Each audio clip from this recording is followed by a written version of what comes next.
Welcome. Welcome to Dr. Bird's Health Politics. I'm Rick Cates. I'm not actually on the campus, but I'm broadcasting to you from Beaufort, South Carolina. I'm trying a different approach, a different method of delivery. I appreciate Dr. Bird letting me participate in class in a distance environment.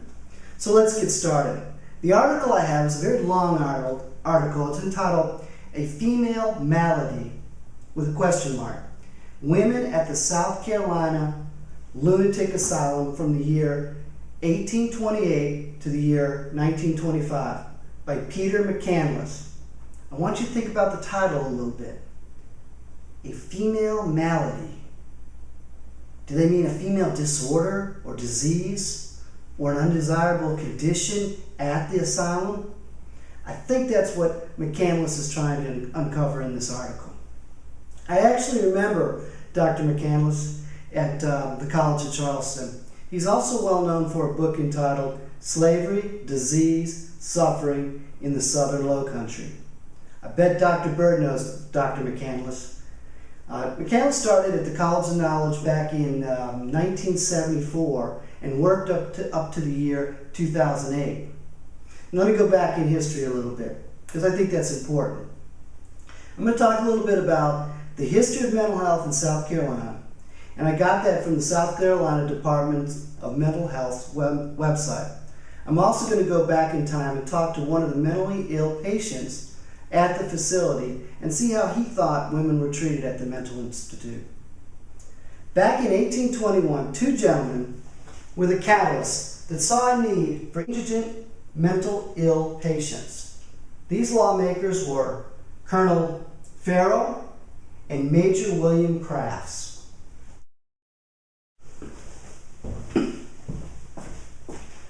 So, what's important to take away from this article in terms of our class, in terms of health politics? I think is that these two gentlemen set the precedence in mental health, especially in South Carolina, in terms that they felt that it should be paid locally at the public's expense.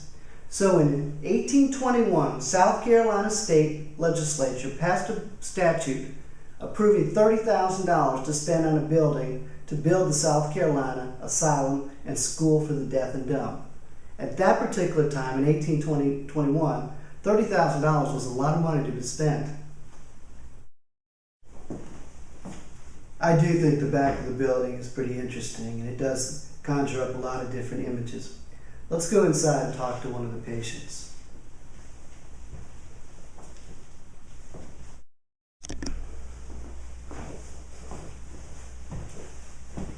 There's an older guy over here. Maybe I can get him to talk to me.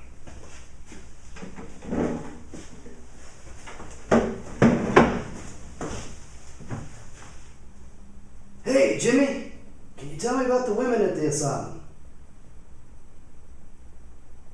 Jimmy? Charlotte, Magee, Mary Austin. Mm-hmm.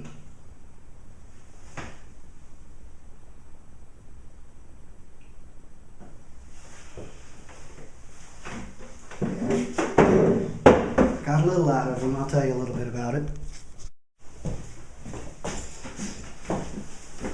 That was interesting.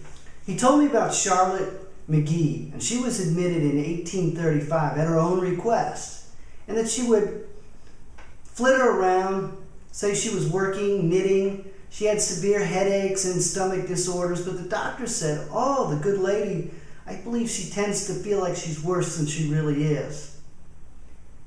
Mary Austin was committed to the asylum. She came from a very wealthy family, and they overindulged her. They gave her a private nurse, gave her a special diet, all kinds of attention, and she ranted and raved how great the asylum's doctors were and how they were successful in alleviating a vaginal disorder. At that time, psychiatrists attributed mental illness for women to everything from childbirth to menopause.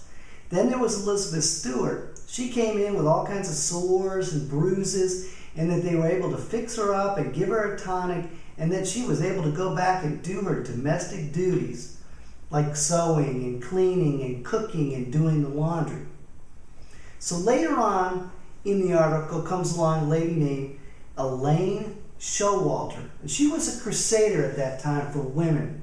And she referred to this asylum as a male-dominated reformatory. And she argued that the treatment of women's madness reflected the culture at that time and the social norm. That they treated women as that their duties were domestic, and everything was related to some type of female problem. And she said that it was in the 1950s, she called this madness a female malady. And that's where I think Dr. McCandless came up with his title for the article. The article continues on. Well, let me add this one other point. Let me step out of the way here. There is, if you look at the table that he used for his data, he shows that there was a big spike from 1850 to 1860. And you can see that there was a lot more women that were admitted into the asylum at that time, which kind of ties back to what Elaine was saying. So, as I said, it's a long article, but it covers the changes that happened during the Civil War. It also showed how it catered to the white patients, and then they started receiving black patients in 1849, and that continued into the 1890s, still dealing with the disparity between the two races. And that's the end of the article. Thank you.